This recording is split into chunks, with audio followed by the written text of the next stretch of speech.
So hi, my name's Georgina Montgomery. I'm an associate professor with a joint appointment at Lymann Briggs College and the Department of History. I'll also do a quick plug because I'm also the Director of Science and Society at State, which gives out internal seed grants. We just closed our second year call for applications. I'm reviewing them and the board is reviewing them this month, but we'll do another one next fall. I do think digital humanities is well placed to be part of those Science and Society at State grant applications, so if anyone wants to speak to me about that afterwards, you certainly can. So the way this talk is sort of orientated is it's reflecting on teaching in the real classroom, which is something I've done this semester and last semester, having completed the Real Academy. Conscious that some people in the room are very comfortable teaching in the real classroom, but also some people seem like they hadn't been in a real classroom before because this is a real classroom. So hopefully it's useful to at least some of you guys. So last semester when I decided I want to transition to teaching in the real classroom, I was really felt challenged by the fact that I had gone as a historian, I'm a historian of science, to a classroom that was basically free of any technology, kind of banned technology of any description in the room. And occasionally we had laptops to do digital archive work, but maybe that was 2 or 3 times during the semester. And I'd make a special request for them to bring their laptops, and if they didn't have one, I'd bring loaner laptops in. That was how I was used to teaching. And it was a new thing to me to think about how to use technology for an hour and 40 minutes twice a week for a whole semester, which in my mind, if you're going to teach in a real classroom, you should actually use the technology in the classroom during the class periods. So I didn't redo a syllabus, I didn't tweak an existing syllabus. I designed a syllabus from scratch around the ability to teach in a real classroom. And I'm the only person in Lymann Briggs so far who's taught in a real classroom, so I didn't have any peers to really talk to about how to do this. And that may be your experience, some of you in the room. So basically it's just a 10-minute presentation, so I will be talking about these few things. Ideas of trust between you and your students and how that changes when you teach in a technology-driven classroom. Ways to use Teams, because if you're in a real classroom like this, you should be doing it in Teams in my mind, because it's set up to be in Teams. I decided to sort of really focus on curiosity, which seems like a funny learning goal perhaps, but I teach history of science to science majors, none of whom wake up in the morning being like, yay, history of science. And I wanted to think, how can I awaken an enthusiasm and a real interest and a curiosity about the history of science? And I decided in order to do these things in a technology classroom, I needed to rethink the entire way that I taught, and as I said, to really start from scratch.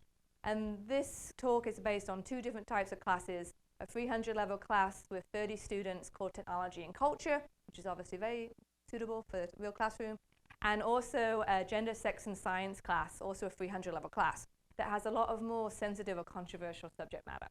So that's one of the things that informs the talk. So I had to really switch from literally having something in my syllabus saying, you know, no cell phones out, no on Facebook, no technology out, to a whole different way of actually saying to my students very explicitly on the first day of class, I welcome technology in this class, all class period. And many of them would have 3 or 4 devices out in front of them for the whole duration. The other thing I had to really talk to them about was that it's okay to use popular sources, it's okay to use blogs, it's okay to use online sources. And the way in which I made students feel it's okay to do this, many of whom for 3 or 4 years have been told it's not okay to do this, right? Was I actually sent out a handout of all the history of science faculty's favorite online magazines and blogs as a starting point of places that they could look. So to make it okay to say that we are actually looking here too. And it's okay for you to look there for assignments and also in class. So for example, if I was talking about Sarah Bartman, the Hottentot Venus, and they were curious about how she was depicted in the 19th century magazines, they knew that it was very safe for them to get on their computer, Google that, and look at that image as I'm talking. It could come up on their screens, and they wouldn't be penalized for like surfing the web for relevant class material when I was talking. And I really talked about how this is an act of trust on my part, and if I find you on Facebook or whatever, I'm going to have a real problem with that. Equally, if I find you texting, I'm going to have a problem with that. Although I realized many of them would text at the start of class to see if their teammates were coming, so I told the person off one time for that, and they went, but I was just seeing if they were coming to class, and I felt terrible. So I mean, you're relearning some habits that you form as an instructor when you transition to teaching in a technology-driven classroom. So I also taught in teams, and I've been teaching in teams outside the real classroom for a few years now. A couple years ago, I was a Lilly teaching fellow, and I actually studied teams for my Lilly project. So I looked at something called jigsaw reading in a team context. So I'd put everyone in a semester-long learning team, and let's say you were team 1, half of you would read one thing, half of you would read the other thing, and the first half-hour class would be spent teaching each other the material. And the wonderful thing about that is if you look at DEBA or SOTOR research looking at how students learn, peer teaching is excellent for understanding and retaining information. So this is a great setup for that because you can show one reading with your notes on one screen and another reading on the other screen. So it's a great way to use the real classroom. But also I think a lot of people think if you do active learning you can't cover as much content. Actually I teach twice as much content this way because my students won't read more than one article per class period. And I have an hour and 40 minutes to talk about it, and an hour and 40 minutes is a long time to talk about one 20-page article. So this way I get to talk about two 20-page scholarly articles using this approach. I also use CAPME, which is a free NSF website called capme.org, to form diverse learning teams. So you can sort based on gender, ethnicity, GPA, major, year. So that's really cool, and it also enables you to evaluate how the teams are functioning during the course of the semester. So that's a really good thing that I do after my first group assignment. And another thing that I think people don't do is I actually also, as a historian of science and an interdisciplinary scholar, I do team science and I look at diversity in science teams. There's actually scholarship on how to work well in teams, and I think a lot of people don't integrate that in your classes. I think if you're going to do teamwork in your classes, you should teach your students how to work in teams. So I spend the whole first week reading stuff and talking about inclusion in teams, good practices to create cohesion in teams. They each make a contract with each other about how they're going to function, especially for assignments. And again, you know, if you're already doing teams, which I was in a regular classroom, moving tables all the time and all that, you come in a real classroom, and I never want to teach outside a real classroom again because it's just way better than a traditional classroom. And in terms of the new structure that I came up with, so, you know, I was just about to get tenure. I felt all confident, and I was like, I'm just going to be myself. My childhood idol was Sherlock Holmes, and I designed the class around Sherlock. So Sherlock's really big right now. Obviously, I'm from Britain. You might be able to still tell it's been 15 years, but I still have a slight accent. So I was able to show some clips of the Sherlock, which is quite trendy, and, you know, young folk knew what it was about. And it was a fun way to structure the whole class. So I gave them online clues, which were sources that they found during the class period, again, trying to find ways to use technology in the class period. I used language in my syllabus, like for the final project, your game is afoot, just little playful little references to Sherlock, like during the course of the class. That's the wallpaper from Sherlock's. You might not pick up on that from the thing. Anyway, and I also created this new assignment based on in-class clues called the detective report, which I found to be a really good way to bring technology into the class period. So each team had to find a source related to a team-selected topic that was related to that unit. So they had certain in-class sources and assigned readings and activities, but then what really interests your team about, for example, I did alien turning and the imitation game. What really interested you guys about that unit? Now you go off and really home in on that for the detective report. So each team picks a topic, and then they had to rotate with the type of sources. So one of them had to read a primary source, one of them had to read a secondary source, and then they could do a popular source or a blog. And they rotated around that for each of the detective reports. And there's a detective report for each unit.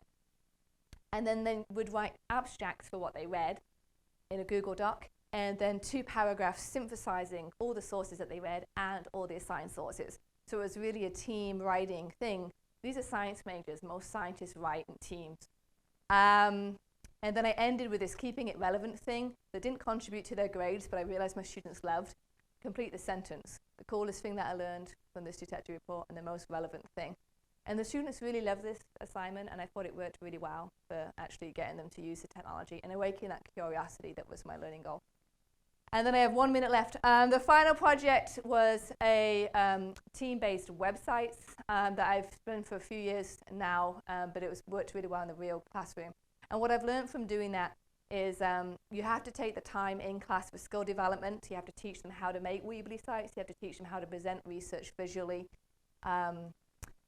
I gave readings for the whole semester based on visual culture, so they see other people analyzing visual culture that helps them prepare to think about presenting their own work in an audio, visual, or visual format. They also then go to the museum and analyze how gender informs museum displays, and they have a reading about that. And then they have to design their own museum exhibit as an illustration, which terrifies science students.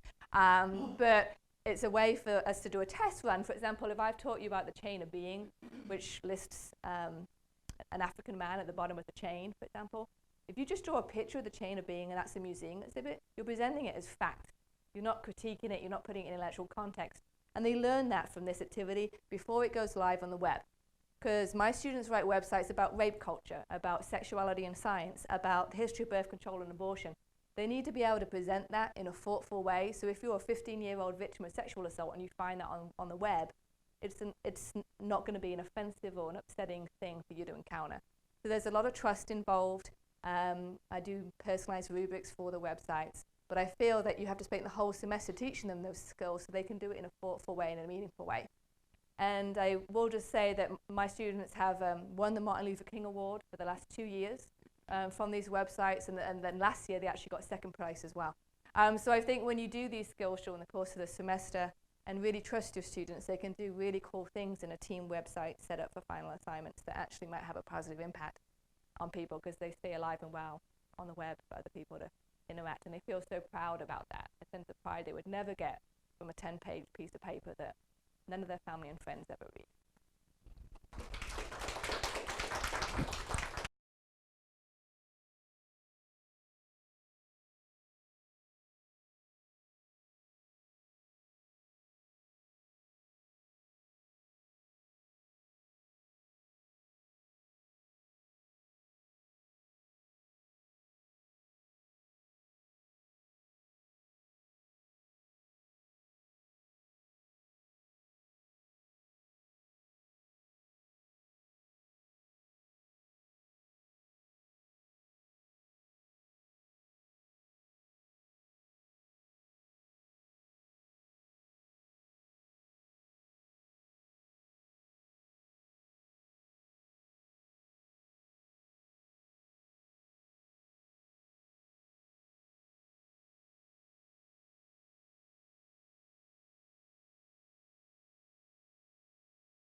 I'm done.